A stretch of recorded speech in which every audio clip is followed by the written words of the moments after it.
So apparently, Justin Combs is on LA's do not rent list for luxury party homes.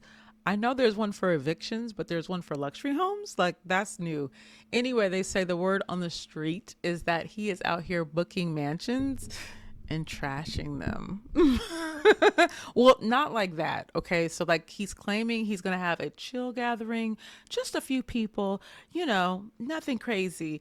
And then, boom, 200 people show up. Like, pop up nightclub, like, what are we doing, sir? Um, I, One, he's 30 years old. He sounds like a regular kid. I can imagine a rich man of this age is going to see what he can get away with. Now, a mansion broker basically spilled the details, saying that he called me to rent a house, and I said no. And honestly, like, can you really blame them, especially right now with this climate? I mean, first, like, let's just go into it. Like, cleaning up after one of these kind of ragers is not fun. Even if you have a team of people to do it, the sticky floors, the trash furniture, and probably at least a few people still in the hot tub. Like, who wants to do that? Like, nobody wants to deal with that, right? On top of that, and if you were here, I would hold your hand. Let's not forget where Justin gets his playbook from. Like, your father is Diddy. He is the king of parties and freak offs. Uh, I mean, his parties were legendary in the 2000s. Like, the white parties were epic. I don't think any other party here in North America would probably rival those events. They were the events to go to. There was enough vodka there to probably fuel a rocket ship. And I think enough folks consumed that vodka to create at least 3 weeks of content on TMZ. So it was very, very lucrative. But like, those glamorous days, those days are over. I would say there's a dark cloud over that time period. You know what I mean?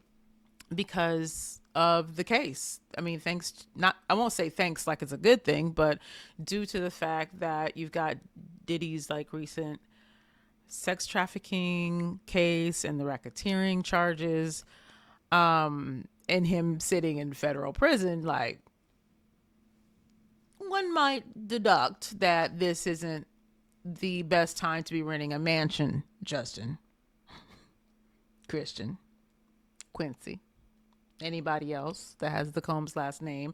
This is the last thing that you want to do. Okay.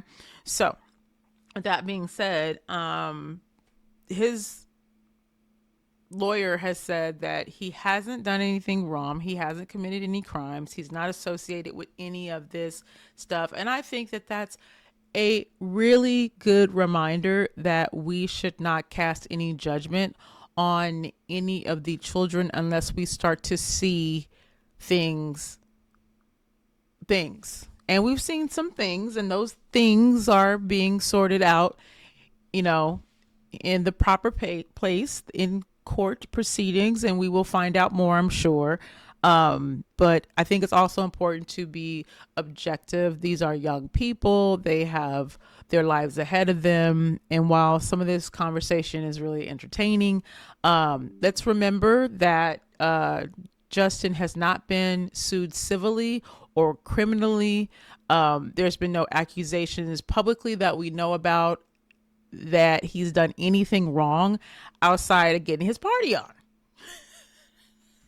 That mean is partying a crime?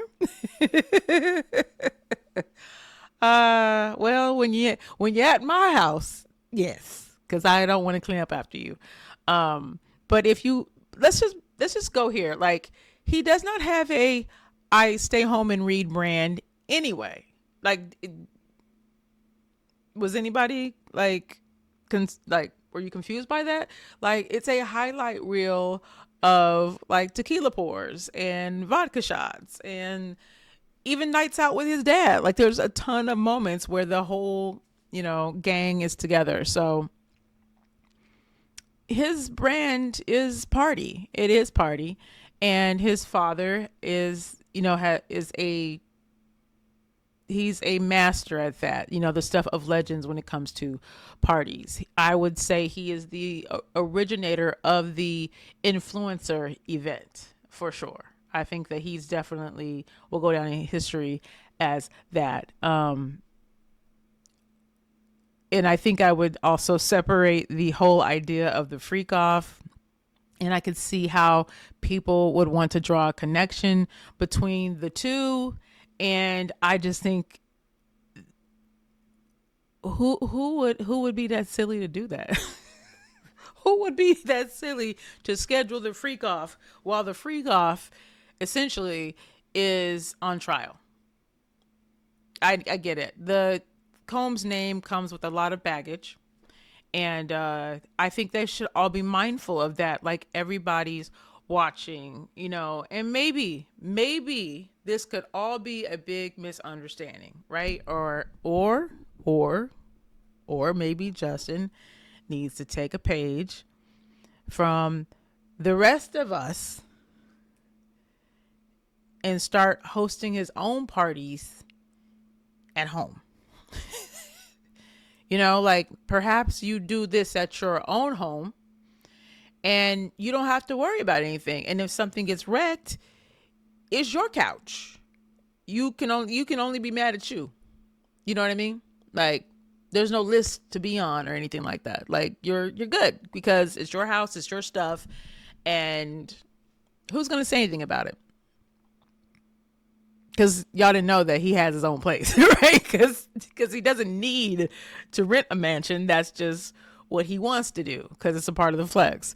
But you could invite people to the house. That's got a couple of spots. Party of 1, 2, 3, 4, maybe 5, and I could sit right here and we can party. Oh yeah, I got the kitchen table. That's about 4 other guests. So hot party of 10. Kind of tight in here, but as long as the liquor's flowing and I got hors d'oeuvres and music, because I'm gonna have some good music, we'll be good. We'll be good. So, Justin, I recommend the same for you. With that being said, thank you guys for watching. Let me know what your thoughts about this is in the comments, because this took me out. It took me all the way out. Like the database, the luxury home database. Y'all playing with me. Rich people problems. If I don't see you again today, because there's a lot going on, have a great weekend and look forward to sharing more news with you guys. Bye.